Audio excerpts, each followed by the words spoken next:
So, the plot for the US government to buy 1 million bitcoins by 2030 could possibly start next week. This was reported at the crypto conference by Senator Cynthia Lummis.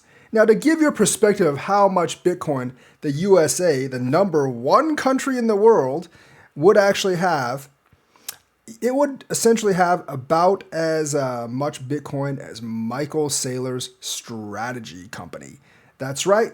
MicroStrategy has roughly 574,000 Bitcoins right now, and they're about halfway done with their buy. So that's right. The wealth of the United States might equal Michael Saylor's company. Think about that for a moment. Isn't that a great, lovely thought? He might just own as much as the United States. But either way, this is a great bill and it could pump Bitcoin a lot just by the sentiment, but also by the physical buying at this point. So here's kind of like what's in this bill. The bill's main goal is to create a strategic reserve of Bitcoin for the US government.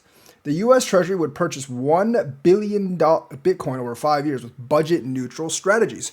And I think mainly that's going to be done with reevaluating our gold that we supposedly have in Fort Knox. I say supposedly because I believe we have it, but there are many people that believe that we do not have gold in Fort Knox. Now, how that works is like gold's value right now is about $3,300 per ounce, but it's still valued at like $43 per ounce because they're giving the value from 1977 or something like that. So if we reevaluate it, we essentially have a lot more money, and that difference will be used to buy Bitcoin.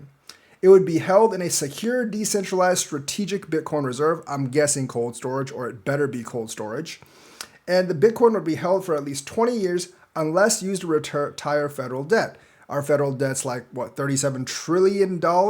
So they're really hoping that Bitcoin grows massively the next couple of years to reach such an amount where we could actually retire US federal debt with it or become debt free, in which case we would just accumulate the debt again over a long period of time, but at least it would give us some breath of relief. The bill proponents argue that this reserve could strengthen the US balance sheet and potentially offset national debt. Now, obviously, the entire market cap of Bitcoin is about $2 trillion right now, and 1 million Bitcoin would still only be about 5%. So you do a little bit of math at this point. You would need to grow 19 times just to have the same market cap as national debt. And then you have 5% of it. So you multiply it by, 20. So it would need to grow something like 380x to retire all our debt if our debt does not increase from this point onward, which it inevitably will. So kind of wishful thinking, but it definitely could help retire some of our national debt. I mean, Bitcoin would have to be like tens of millions of dollars, even if we owned $1 million of it to actually retire our entire national debt. So that might not happen, but this is still a good bill, and we have some more news because Trump obviously supports this bill. Now, there's obvious reasons he would actually do it, and I don't think it's any coincidence that this bill comes out next week. And today, his company just announced that they are indeed raising $2.5 billion to actually buy Bitcoin. Now, like yesterday, a lot of news outlets reported that they were raising $3 billion to buy crypto, to which the Trump media company and Trump himself said that was completely false, and that these media companies, the reporters, were dumb writers with dumb sources.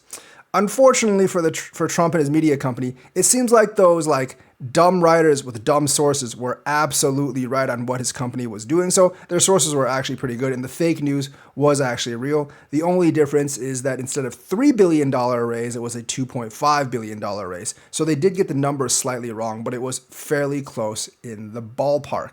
So now that his company is going to own a lot of Bitcoin, obviously he's going to support the US buying 1 billion Bitcoin, because that would actually pump the price of Bitcoin up, which it would, and it would also enrich him, obviously. If Bitcoin goes up by 5x, his 2.5 billion goes to something like 12.5 billion. So obviously he's going to be interested in that. The Trump administration is working on bills related to stablecoins, market structure, and the Bitcoin strategic reserve in that order. So stablecoins are obviously first. Trump has also minted his own stablecoin, which he wants other countries to use, obviously. Market structure, I'm not exactly sure what that is, but that's probably overall regulations. And then, of course, the Bitcoin strategic reserve is third. So U.S. President Donald Trump supports the Bitcoin Act and has a team of experts in the White House working to roll out landmark digital asset legislation in the coming weeks, according to Wyoming Senator Cynthia Lummis. I think she did actually speak all of this at the conference, and that's got people excited. Lummis said she is bringing the Bitcoin Act to the attention of the American people and the world, adding that President Trump supports the bill. Now, she is going to bring this bill to the floor next week, but that doesn't mean we'll start buying Bitcoin next week. That essentially means we can start debating and talking about it, and it'll be a couple of months before they actually have a vote, if not a little bit longer, but it gets the ball rolling. The Bitcoin Act is landmark legislation that directs the U.S. government to acquire 1 million Bitcoin over 5 years. The acquisitions would be financed using existing funds within the Federal Reserve System and the Treasury Department. As Cointelegraph reported, the Trump administration has reiterated the need to use budget-neutral ways to acquire Bitcoin without burdening taxpayers. And like I said, an easy way to actually do that is to reevaluate the gold we have in Fort Knox and use the difference between the valuations to acquire Bitcoin. So they're obviously working on digital asset issues as well. So the Senate Banking Committee has passed the stablecoin bill out of the committee, said Lummis, adding, "We're getting close to being ready to have it on the floor. We've worked for untold hours with the minority party to satisfy them, and we should be voting on it the week we get back from this break." So next week, big things coming, including the Bitcoin Act.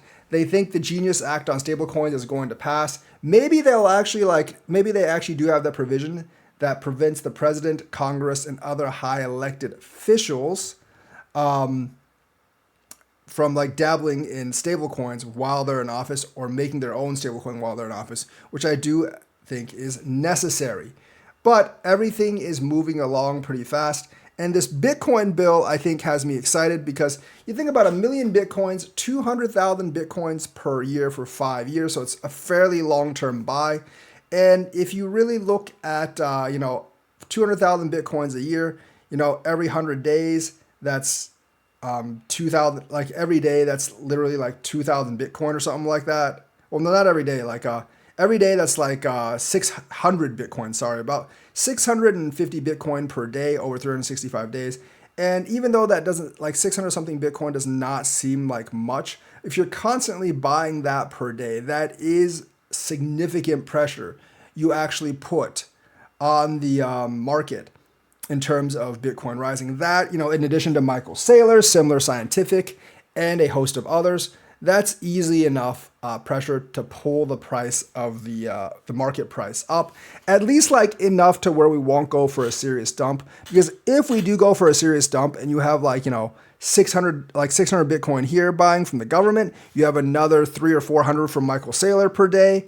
Because remember, he's buying at the rate of like 10,000 per week, so he'd be over 1,000 a week. You have a couple, from Semler Scientific and others, so you might have over 2,000 Bitcoin per day actually being bought by these large forces. And 2,000 Bitcoin per day, like if you even have like one day that's kind of neutral in a bear market, it's gonna start to come back up. So at least the bear market for Bitcoin would not be nearly as bad.